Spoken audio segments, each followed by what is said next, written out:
Dan pertama-tama yang terhormat kepada Ibu Dr. Evi Segarawati Ampri SPD MPD selaku dosen pengampu mata kuliah pengembangan kurikulum. Perkenalkan, nama saya Susi Pratiwi selaku moderator dan rekan saya Sri Karista, saya Arisna, saya Dewi Lili, dan saya Anhar. Jadi kali ini kami membuat video presentasi mengenai hasil analisis CP dan ATP di SDN Impres 32 Barane. Yang pertama-tama saya persilakan untuk pemateri pertama untuk mempresentasikan hasil analisis kami.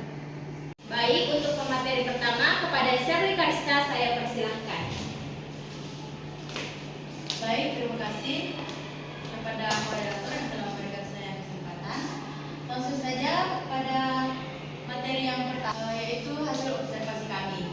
Jadi dari wawancara kami di sekolah SDN 32 Barane, kami menemukan bahwa guru kelas 1 hingga 4, 5, dan 6 telah melakukan pembelajaran mendalam dengan kurikulum merdeka dan dengan menekankan pada pembelajaran yang bermakna, menyenangkan, dan berpusat pada peserta didik.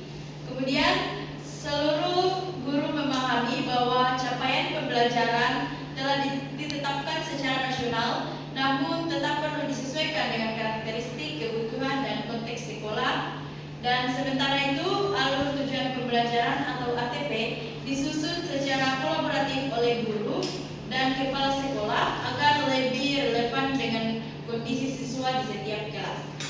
Kemudian ada pun tantangan yang dihadapi, yaitu perbedaan kemampuan siswa, terutama di kelas awal yang masih kesulitan menulis dan berhitung, kemudian keterbatasan buku dalam pembelajaran.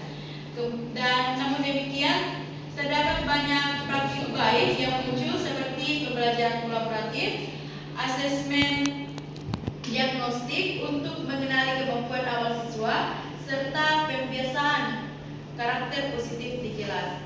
Secara keseluruhan, implementasi kurikulum pembelajaran mendalam di sekolah ini telah berjalan cukup baik, mencerminkan semangat guru untuk terus beradaptasi, berinovasi, dan menemukan kemandirian belajar siswa agar pembelajaran menjadi lebih bermakna dan menyenangkan. Sekian dari saya kembalikan kepada moderator. Baik, terima kasih kepada pemateri pertama.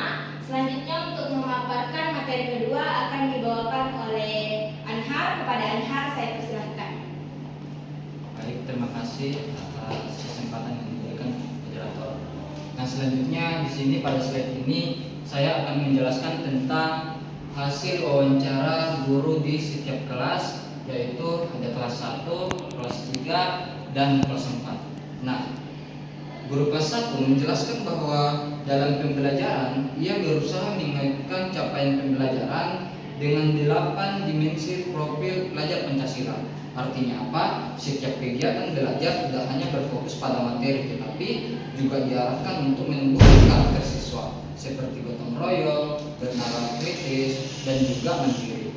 Nah, selanjutnya pada guru kelas 3, guru kelas 3 menyampaikan bahwa mereka menyusun CP dan ATP secara kolaboratif bersama dengan sekolah lain. Nah, hal ini dilakukan agar ada keseragaman dan saling berbagi praktik.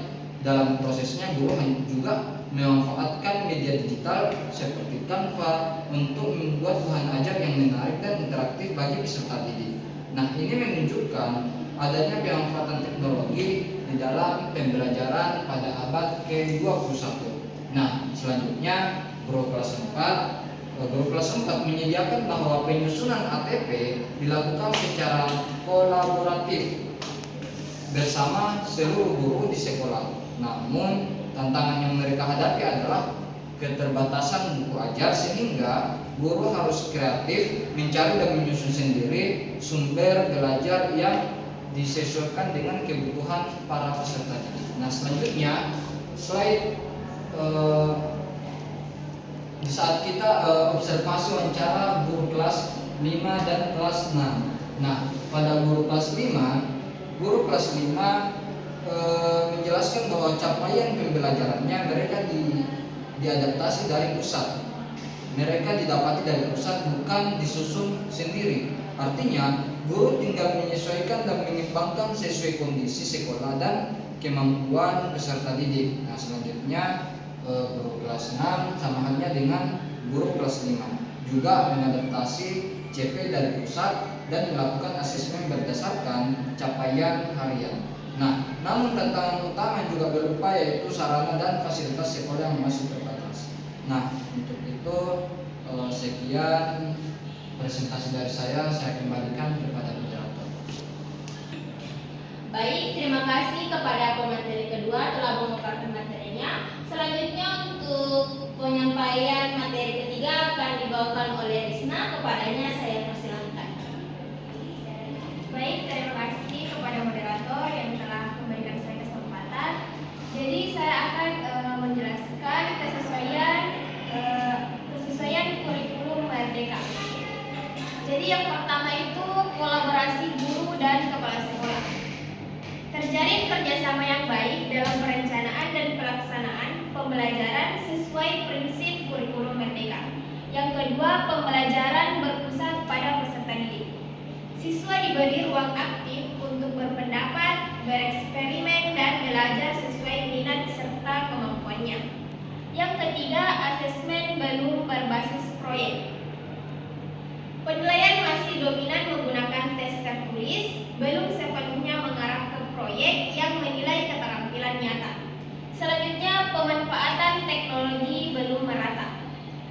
Sebagian guru sudah menggunakan media digital, namun keterbatasan perangkat dan jaringan masih menjadi kendala. Yang terakhir, sumber belajar terbatas. Sumber belajar terbatas, materi dan media ajar masih kurang, sehingga guru perlu kreatif memanfaatkan lingkungan dan sumber terbuka sebagai alternatif. Sekian dari saya kembalikan ke moderator.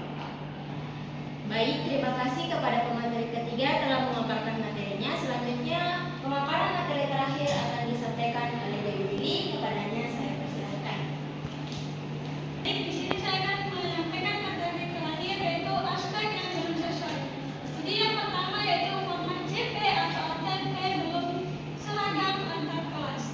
Beberapa guru masih memiliki pemahaman yang berbeda dalam menyusun capaian pembelajaran atau CP dan alur tujuan pembelajaran, sehingga implementasi di setiap kelas belum konsisten. Yang kedua, asesmen belum berbasis proyek. Penilaian masih cenderung berfokus pada hasil tes tertulis, belum sepenuhnya menilai proses kreativitas dan kompetisi siswa melalui proyek nyata. Yang ketiga, pemanfaatan teknologi belum merata. Tidak semua sekolah memiliki fasilitas dan kemampuan guru dalam mengintegrasikan teknologi ke dalam proses pembelajaran, terutama di daerah terpencil. Kemudian yang terakhir yaitu sumber belajar terbatas. Buku dan bahan ajar pendukung kurikulum Merdeka belum lengkap sehingga guru kesulitan menyelesaikan pembelajaran dengan kebutuhan siswa. Sekian dari saya kembalikan ke moderator. Baik, terima kasih kepada pemateri keempat atas pemaparan materinya. Selanjutnya, di sini saya akan membacakan kesimpulan mengenai hasil analisis CP dan ATP dari sekolah yang ramah observasi. Jadi kesimpulannya yaitu sekolah telah melaksanakan prinsip kurikulum Merdeka secara bertahap. Kemudian guru menunjukkan pemahaman yang cukup baik tentang penyusunan CP dan ATP. Ketiga, kolaborasi guru menjadi kekuatan utama dalam pelaksanaan kurikulum. Dan kemudian tantangan utamanya terletak pada fasilitas dan variasi strategi asesmen. Diperlukan pendampingan dan pelatihan lanjutan untuk memperkuat praktik pembelajaran yang merdeka. Itulah tadi hasil pemaparan presentasi dari kelompok kami. Kurang dan lebihnya kami mohon maaf. Wassalamualaikum warahmatullahi wabarakatuh.